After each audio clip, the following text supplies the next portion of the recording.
మాఘ పురాణం 22వ అధ్యాయం క్షీరసాగర మథనం. గస్సమద మహాముని జహ్నుమునితో ఇట్లనెను.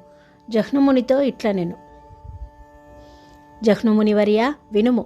అశ్వమేధ యాగం చేసిన వాడును, ఏకాదశి వ్రత నియమమును పాటించిన వాడును, మాఘమాస వ్రతమునాచరించుచు ఏకాదశి వ్రతమును పాటించినవాడు అశ్వమేధ యాగం చేసిన వచ్చునట్టి పుణ్యము ఫలము నంది తుదకు మోక్షమును కూడా పొందును. సర్వాధిపతి అయి ఇంద్ర పదవి నందును. మాఘ ద్వాదశి నాడు బ్రాహ్మణులతో పారణ చేయువాడు, అన్నదానము చేయువాడును పొందు పుణ్యము అనంతము అని పలికెను.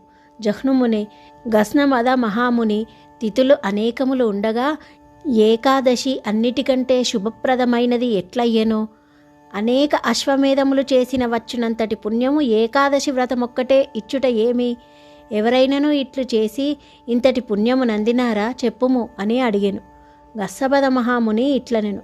పాపములను పోగొట్టి ఆయురారోగ్యములను, సంపదలను, పుత్ర పౌత్రాభివృద్ధిని పొందునట్టి వ్రతకథను చెప్పెదను వినుము. పూర్వము దేవాసురులు మేరుపర్వతమును కవ్వముగాను, సర్పరాజు వాసుకిని కవ్వపుత్రాడుగాను చేసి క్షీరసముద్రమును మదించిరి. వారు వాసుకిని మేరుపర్వతమునకు 3 వరుసలుగా చుట్టి దేవతలు ఒకవైపును, రాక్షసులు మరి ఒక వైపును పట్టిరి. వారిట్లు సముద్రమును మదించుచుండగా పద్మాసనమగు లక్ష్మీదేవి క్షీరసముద్రము నుండి పుట్టినది. విష్ణువు ఆమెను భార్యగా స్వీకరించెను. అటుపిమ్మట ఉచ్చైశ్రవణము అను అశ్వము, కామధేనువు, కల్పవృక్షము, అమృత కలశము మున్నగునవి సముద్రముల నుండి వచ్చినవి. శ్రీ మహావిష్ణువు వానిని ఇంద్రునికిచ్చెను. దేవదానవులు మరలా సముద్రమును మదించిరి. అప్పుడు దేవతలు, రాక్షసులు భయపడి సర్వలోక శరణ్యుడైన శంకరు వద్దకు పోయి నమస్కరించి ఇట్లు స్తుతించిరి. నమో భవాయ రుద్రాయ శర్వాయ సుఖదాయినే, నమో గిరాం విదురాయ నమస్తే గిరిధన్వనే, నమః శివాయ శాంతాయ నమస్తే వృషభధ్వజ, నమో నిత్యాయ దేవాయ నిర్మలాయ గుణాత్మనే, త్రిలోకేశాయ దేవాయ నమస్తే త్రిపురాంతక, త్రయంబక నమస్తేస్తు నమస్తే త్రిగుణాత్మనే, త్రయీ ధర్మైక సాధ్యాయ త్రిరూపాయోరూపిణే, అరూపాయ సరూపాయ వేదవేద్యాయ తే నమః, హరిప్రియాయ హంసాయ నమస్తే భయహారిణే, మృత్యుంజయాయ మిత్రాయ నమస్తే భక్తవత్సల, పాహ్యస్మాన్ కృపయా శంభో విషాత్ వైశ్వానరోపమాత్ అని భయపీడితులైన దేవదానవులచే స్తుతింపబడిన దీనులను రక్షించు స్వభావము కల పరమేశ్వరుడా, విషమును మృంగి తన కంఠమును నలిపెను. నల్లని విషమును కంఠమున నిలుపుటచే శివుని కంఠము నల్లనైనది. అందుచే శివునకు నీలకంఠుడు అను పేరు అప్పటి నుండి ఏర్పడినది. విషభయము తొలగిపోవుటచే నిశ్చింతులైన దేవదానవులు సముద్రము ధనము మాని అమృత పాత్రను స్వాధీనము చేసుకోవలేనని ప్రయత్నించిరి. ఒకరికి దక్కకుండా మరియొకరు అపహరింపవలెనని యత్నించిరి. ఈ విధముగా తీవ్రమైన గగ్గోలు ఏర్పడినది. మాయావియగు శ్రీ మహావిష్ణువు మోహిని రూపమునందెను. ఆమె రూపము అన్ని ప్రాణులకు నయనానందము కలిగించెను. మనోహరములగు ఆమె స్తనములు, జగనములు చూపరులకు ఉద్రేకమును కలిగించుచుండెను. ముక్కు వికసించిన సంపెంగ పువ్వు వలె నుండెను. నేత్రములు మనోహరములై విశాలములై ఉండెను. మృదువైన బాహువులు, పొడువైన కేశములు, తీగ వంటి శరీరము కలిగి సర్వాభరణ భూషితయై పచ్చని పట్టుచీరను కట్టెను. చంచలమున కడగంటి చూపులతో ఆ మోహిని అందరకును మోహము పెంపొందించుచుండెను. ఆకస్మికముగా సాక్షాత్కరించిన ఆ మోహిని వివాదపడుచున్న దేవదానవులకు మధ్య నిలిచి, దేవతలారా దానవులారా అని మధురస్వరమున పిలిచెను. ఆమె రూపమునకు పరవశులై దేవదానవులు ఆమె మధురస్వరమునకు మంత్రముగ్ధులై వివాదమును మాని నిలిచిరి. ఆమె దేవదానవులను చూచి, దేవతలారా దానవులారా, నేను మీ దేవదానవుల 2 వర్గములకు మధ్యవర్తినయ్యుండి ఈ అమృత కలశంలోని అమృతమును మీ 2 వర్గముల వారికిని సమానముగా పంచెదను. దేవతల వర్గము ఒకవైపును, రాక్షసుల వర్గము మరి ఒక వైపును, ఎవరి వర్గము వారి వర్గములో బారులు తీరి కూర్చుండునని మరింత మధురస్వరముతో వివాదపడుచున్న వారందరికీ వచ్చు నట్లు పలికెను. ఈమె ఎవరో తెలియని ఆమె కనుక పక్షపాతము లేకుండగా కలశము లోని అమృతమును సమముగా పంచునని ఎవరికి వారు తలచిరి. మంత్రము ముగ్ధులై దేవతలు ఒకవైపున, రాక్షసులు మరి ఒక వైపున కూర్చుండిరి. అమృత పాత్ర ఆమె చేతికిచ్చిరి. అందరినీ వ్యామోహపరచుచున్న ఆ జగన్మోహిని అమృత పాత్రను చేతబట్టెను.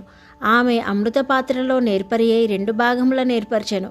ఒకవైపున అమృతమును మరి ఒక వైపున సురకల్లు ఉంచెను.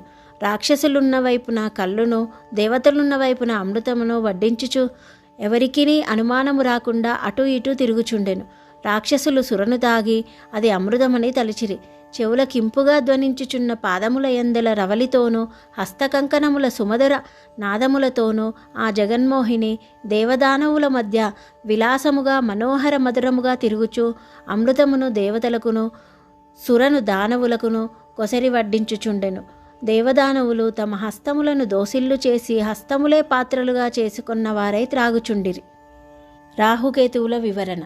రాక్షసుల పంక్తిలో కూర్చున్న ఇద్దరికి దేవత ముఖములందు అమృతపానంచే కళాకాంతులు, తేజస్సు, వర్చస్సు పెరుగుట, తమ వారందరును సముద్ర మదన జనిత శ్రమ ఇంకనూ వీడకుండుట గమనింపునకు వచ్చి అనుమానపడిరి. అనుమానము వచ్చినంతనే దేవరూపములను ధరించి దేవతల వరుసలో కూర్చుండిరి. మోహిని వీరిని గమనింపలేదు. దేవతలనుకొని వారి చేతుల యందు అమృతమును గరిటెతో పోసెను. రాక్షసులు ఆత్రముగా దానిని త్రాగుటతో నామెకు అనుమానము వచ్చి వారు చేసిన మోసమును గ్రహించెను. జగన్మోహిని రూపమునున్న జగన్మోహనుడు తననే వంచిన ఆ రాక్షసుల నేర్పునకు విస్మితుడై చక్రమును ప్రయోగించి వారి శిరములను ఖండించెను. వారు త్రాగిన అమృతము వారి యుదరములోనికి పోలేదు, కాని కంఠమును దాటెను. ఇందుచే వారు చావు బ్రతుకు కాని స్థితిలో నుండిరి. చంద్రుడు మొదలగువారు త్వరగా అమృతమును హస్తములతో త్రాగిరి. రాక్షసులకు జరిగిన మోసము తెలిపెను. తమ వారిలో 2 అమృతమును తాగకుండానే చక్రఖండితులై చావు బ్రతుకులు కాని స్థితిలో నుండిరి. వారు ఇంత శ్రమ ఇట్లు అయ్యని విచారము దుఃఖమునంది ఆహాకారమును చేసిరి. దేవతలు రాక్షసులలో 2 తమను మోసగించి అమృతమును తాగిరని గగ్గోలు పడిరి.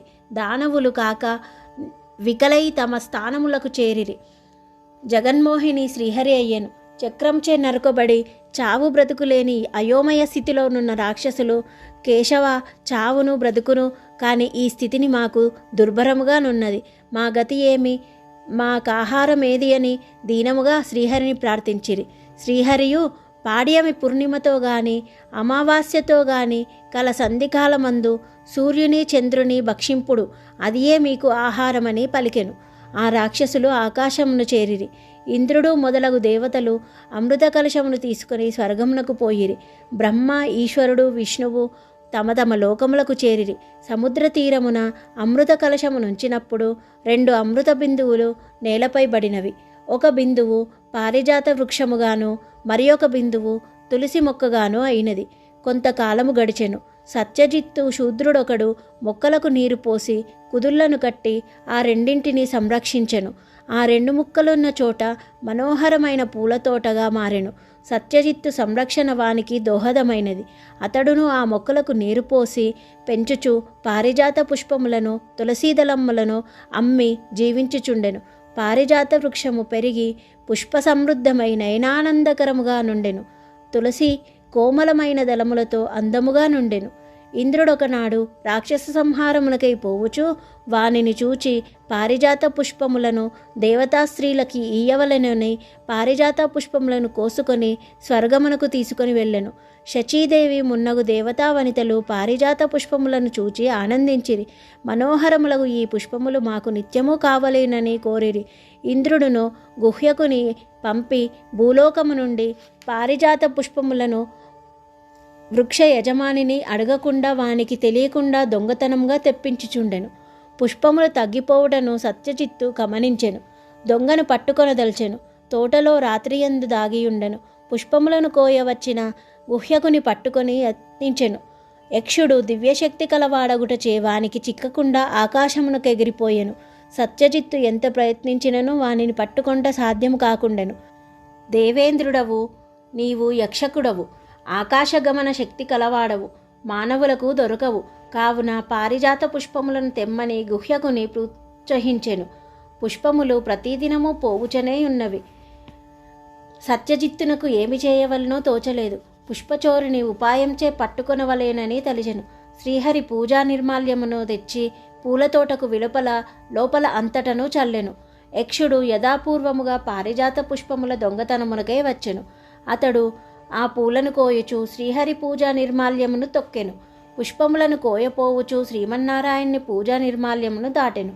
ఫలితముగా వాని దివ్యశక్తులతో బాటు ఆకాశగమన శక్తియు నశించెను. నేలపై కూడా సరిగా నడవలేక కుంటుచూ ఉండెను. యక్షకుడును ఎంత ప్రయత్నించినను అచటి నుండి పోలేకపోయాడు. జరిగిన దానిని గ్రహించెను. సత్యజిత్తు వానిని పట్టుకొని, ఓరి నీవెవడవు? ఎవరు నిన్ను పంపిరి? మా పుష్పములను ప్రతిదినము ఎందుకని అపహరించుచుంటివి? చెప్పుమని గద్దించెను. యక్షకుడును, నేను యక్షకుడను, ఇంద్రుని సేవకుడను. ఈ పుష్పములను అపహరించి ఇంద్రునకు ఇచ్చుచుంటిని. ఇంద్రుని యాజ్ఞచేత ఇట్లు చేసి తిని, కానీ బుద్ధిశాలి అయిన నీకు చిక్కి తిని అని పలికెను. సత్యజిత్తు ఏమీయూ మాటలాడక ఇంటికి పోయెను.